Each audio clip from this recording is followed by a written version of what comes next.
aming tomato.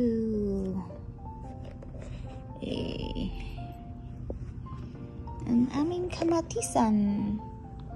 Kamatis. Ang aming kamatis. Ang aming kamatis ay namumulaklak na.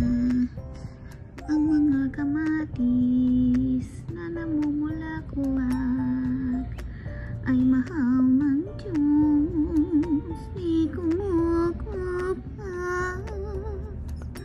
Huwag ka nang malungkot,